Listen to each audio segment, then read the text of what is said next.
Welcome friends, सुस्वागतम दोस्तों। जब भी मरीज कार्डियोलॉजिस्ट डॉक्टर हार्ट के डॉक्टर के पास जाते हैं तो ज़्यादातर मरीजों को यह टेबलेट दी ही जाती है। और अगर किसी को हार्ट रिलेटेड इमरजेंसीज हो गई है तो इस टेबलेट को हाई डोज में उन्हें दिया जाता है।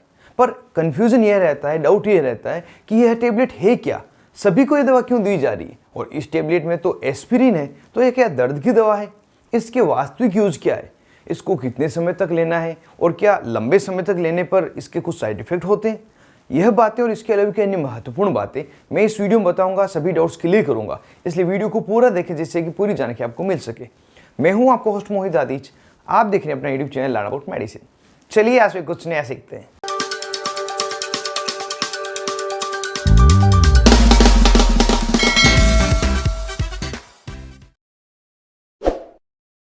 हेलो फ्रेंड्स, नमस्ते दोस्तों। इस टेबलेट में एस्पिरिन तथा क्लोपिडोग्रिल दो दवाइयाँ मिलाई जाती है, जिसमें जो एस्पिरिन है इसके बारे में कन्फ्यूजन रहता है कि यह तो एक दर्द की दवा है, तो हार्ट के पेशेंट को क्यों दी जाती है। तो आप बिल्कुल ही सही सोच रहे हैं, यह दवा एक NSAID क्लास की दवा जिसे हम नॉन स्टेरॉयडल एंटी इन्फ्लामेटरी दवा कहते हैं। जब इसे हायर डोज में दिया जाता है, 300 मिलीग्राम या उससे ऊपर दिया जाता है, तो ये दर्द निवारक के रूप में कार्य करती है। लेकिन जब एस्पिरिन को लोअर डोज में 75 मिलीग्राम या 150 मिलीग्राम दिया जाता है तो उस समय ये ब्लड थिनिंग एजेंट के रूप में तथा एंटी प्लेटलेट एजेंट के रूप में कार्य करती है, जो हमारे ब्लड वेजल में ब्लड क्लॉट को बनने से रोकती है। और इसी कारण से हार्ट के पेशेंट को ये दवा दी जाती है। और इसमें जो क्लोपिडोग्रिल है यह एंटी थ्रोम्बोटिक दवा है, जिसको एंटी प्लेटलेट दवा भी कहते हैं। यह भी हमारी ब्लड वेजल में ब्लड क्लॉट को बनने से रोकती है और इसी कारण से इस टेबलेट को हार्ट के पेशेंट को दिया जाता है। इस टेबलेट में अगर दोनों दवाओं की स्ट्रेंथ की बात की जाए तो यह दो अलग अलग स्ट्रेंथ में आती है। पहली टेबलेट में तो एस्पिरिन 75 मिलीग्राम तथा क्लोपिडोग्रिल 75 मिलीग्राम रहेगी, और दूसरी स्ट्रेंथ में एस्पिरिन 150 मिलीग्राम तथा क्लोपिडोग्रिल 75 मिलीग्राम रहेगी। इसी कारण से आपने देखा होगा कुछ टेबलेट पर ब्रांड नेम के साथ 75 मिलीग्राम लिखा आता है, कुछ के साथ 150 लिखा हुआ आता है, तो यह स्ट्रेंथ के अकॉर्डिंग होता है। यह टेबलेट मेडिकल स्टोर पर इसके ब्रांड नेम से मिल जाती है, उसको भी हम यहाँ पे जान लेते हैं। जैसे Clopitab A tablet, Deplatt A tablet, Clopivas AP tablet, Clodrel plus tablet, Clavix AS tablet, यह इसकी कुछ पॉपुलर ब्रांड है और स्ट्रेंथ के अकॉर्डिंग इन्हीं के आगे 75 और 150 लिखा हुआ आपको मिलता है। अब इस टेबलेट के यूजर्स को जान लेते हैं किन किन बीमारियों में मुख्य रूप से इसे दिया जाता है। तो जैसा कि यह टेबलेट दो एंटी प्लेटलेट दवाओं का कॉम्पोजिशन है, इस कारण से मुख्य रूप से ब्लड वेजन में ब्लड क्लॉट बनने से रोकने के लिए, उसके प्रिवेंशन के लिए इस दवा का प्रयोग लिया जाता है। कुछ बीमारियां जैसे कि heart attack, stroke, pulmonary embolism, deep vein thrombosis, इन बीमारियों में मुख्य रूप से इसका प्रयोग लिया जाता है और बीमारियों के प्रिवेंशन के लिए तथा ट्रीटमेंट के लिए इसका प्रयोग लिया जाता है। इसमें जो हार्ट अटैक है इसको आप सभी भलीभांति जानते हैं। यह एक प्रकार की स्थिति है जिसमें व्यक्ति के हार्ट में प्रॉपर ब्लड सप्लाई नहीं होती, जिस कारण से हार्ट पंपिंग करना कम कर देता है, जिससे हार्ट अटैक की समस्या हो जाती है। दूसरा स्ट्रोक, यह एक प्रकार की स्थिति है जिसमें व्यक्ति के ब्रेन में प्रॉपर ब्लड सप्लाई नहीं होती, किसी पर्टिकुलर वेन में क्लॉट बन जाने के कारण सप्लाई नहीं जाती, उसे हम स्ट्रोक कहते हैं। और ये बहुत ही सीरियस बीमारी है जो अलग अलग प्रकार की होती है और छोटे छोटे कारणों से हो जाती है। क्या स्ट्रोक होता है, इसकी क्या टाइप से लक्षण क्या होते हैं, इसका ट्रीटमेंट क्या होता है, इसका वीडियो मैं नेक्स्ट बनाने ही वाला हूँ। अगर आप वो वीडियो देखना चाहते हैं तो जब भी मेरा नोटिफिकेशन आए उस पर क्लिक करके आप उस वीडियो को देख पाएंगे। और यदि आप मेरे चैनल पे पहली बार है, वीडियो पहली बार देख रहे हैं, तो चैनल को सब्सक्राइब करके पास में जो बेल आइकन है इसे दबाएं और ऑल नोटिफिकेशन में क्लिक कर दें, जिससे कि जो वीडियो अपलोड करूंगा तुरंत ही आपके पास नोटिफिकेशन आ जाएगा और आप मेरा स्ट्रोक का वीडियो और अन्य जो इंपॉर्टेंट वीडियो है वह देख पाएंगे।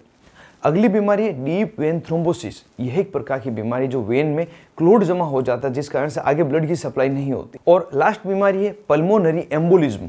यह एक बीमारी है जिसमें व्यक्ति के लंग्स की आर्टरीज में क्लॉट बन जाता है। तो इन सभी बीमारियों के प्रिवेंशन के लिए तथा ट्रीटमेंट के लिए डॉक्टर द्वारा यह टेबलेट दी जाती है। इस टेबलेट के लिए एक और कन्फ्यूजन है, उसको भी हम यहाँ पे दूर कर लेते हैं, जो ज़्यादातर उन व्यक्तियों में होता है जो मेडिसिन की थोड़ी बहुत नॉलेज रखते हैं या मेडिसिन के रिलेटेड कुछ पढ़ाई कर रहे हैं। उनको एक कन्फ्यूजन रहता है कि जो यह टेबलेट है इसमें एस्पिरिन तथा क्लोपिडोग्रिल दोनों ही दवाइयाँ मिलेगी, दोनों एंटी प्लेटलेट है, तो दो दवाइयाँ एक साथ क्यों मिलाई, एक क्यों नहीं दे रहे हैं। तो यहाँ पे जो दोनों दवाइयाँ हैं दोनों ही अलग अलग रिसेप्टर पे कार्य कर रही है। जो एस्पिरिन है ये थ्रोम्बोक्सिन सिंथेसिस को रोकती है, थ्रोम्बोक्सिन सिंथेसिस इनहिबिटर दवा है। साथ ही जो क्लोपिडोग्रिल है यह P2Y12 रेसेप्टर के कार्य को ब्लॉक कर देती है। इस तरह से दवाइयाँ अलग अलग रेसेप्टर पर कार्य करती है। इस कारण से दोनों को साथ मिलाया गया जिससे कि बेटर रिजल्ट मिले। उम्मीद कर रहा हूँ यह कन्फ्यूजन भी आपको दूर हुआ होगा।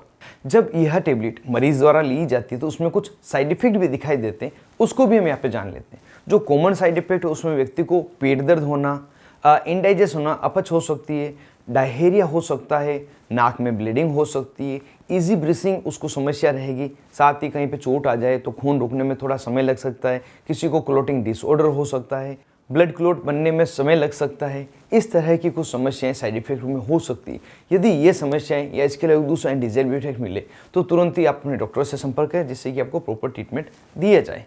अब यहाँ पे इस टेबलेट की डोज को जान लेते हैं। उसके बाद हम जानेंगे यह दवा किन किन दवाओं के साथ इंटरेक्ट करती है जिसके साथ में इसे नहीं दिया जाना चाहिए। तो इस दवा की जो डोज है वह 75 मिलीग्राम या 150 मिलीग्राम का जो कॉम्बिनेशन दोनों में से एक दी जाएगी। जो मरीज को आवश्यकता है वही दी जाएगी। दिन में एक बार ज़्यादातर लेने की डॉक्टर द्वारा सलाह दी जाती है और इसे जब रात के सोते समय लेते हैं तो बेटर रिजल्ट मिलता है। इस टेबलेट को हमेशा खाने के बाद लेना होता है। और ड्यूरेशन की अगर बात करें तो वह मरीज की नीड के अकॉर्डिंग है। कई बार मरीज को 10 दिन के लिए दिया जाता है, कभी बार महीने, 2 महीने, 3 महीने के लिए दिया जाता है, या किसी को लाइफ लॉन्ग भी दिया जाता है। जितना डॉक्टर ने एडवाइस किया उतने समय तक ही इसको लेना होता है। लेकिन एक बात ध्यान रखें, जब इसको लंबे समय तक लिया जाता है तो यह बताया गया है कि 12 महीने में एक बार इसको रोकना होता है। तो यदि आप साल भर से इसको ले रहे हो तो एक बार आपको डॉक्टर से कंसल्ट करें जिससे कि आप बता पाएंगे कि इसको रोकना है और कितने दिन बाद वापस से कंटिन्यू करना है। अगर इमरजेंसी में इसकी डोज की बात की जाए तो उस समय हायर डोज इसकी दी जाती है, जैसे कि 300 मिलीग्राम एस्पिरिन तथा 300 मिलीग्राम ही क्लोपिडोग्रेल। इतनी स्ट्रेंथ बन जाए तो एक साथ में दी जा सकती है। अगर 75 मिलीग्राम की टेबलेट है तो 4 टेबलेट एक साथ ही डॉक्टर द्वारा दी जाती है जिससे कि एक बार अच्छा रिजल्ट मिल जाए और उस समय ये टेबलेट लेने के तुरंत 2 घंटे बाद अपना प्रॉपर असर बताना शुरू कर देती है। इस टेबलेट को लेते समय आपको एक विशेष बात ध्यान रखनी है।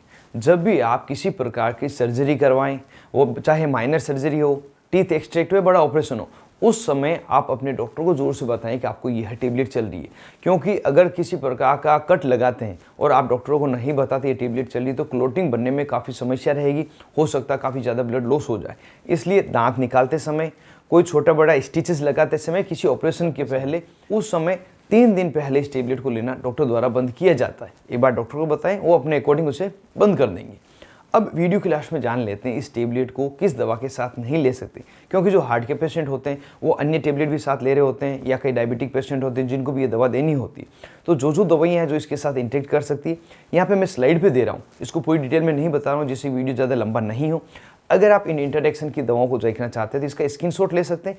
यह जो सभी दवाइयाँ हैं इस टेबलेट के साथ इंटरेक्ट करती है। अगर इनमें से कोई भी एक दवा ले रहे हैं या किसी अन्य प्रकार की भी दवा ले रहे हैं तो इसके बारे में अपने डॉक्टर को ज़रूर से अवगत कराएं, जिससे कि जो क्लोपिडोग्रेल एस्पिरिन टेबलेट है जो नई लिखी जा रही है उसकी डोज एडजस्ट करके लिखी जा सके जिससे आपको प्रॉपर इफेक्ट मिले।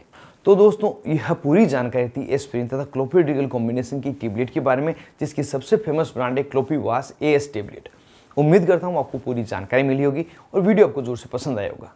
आज के इस वीडियो में बस इतना ही। मिलते हैं किसी नए वीडियो में नई दवा नई टॉपिक के साथ में। तब तक के लिए स्वस्थ रहें और मस्त रहें।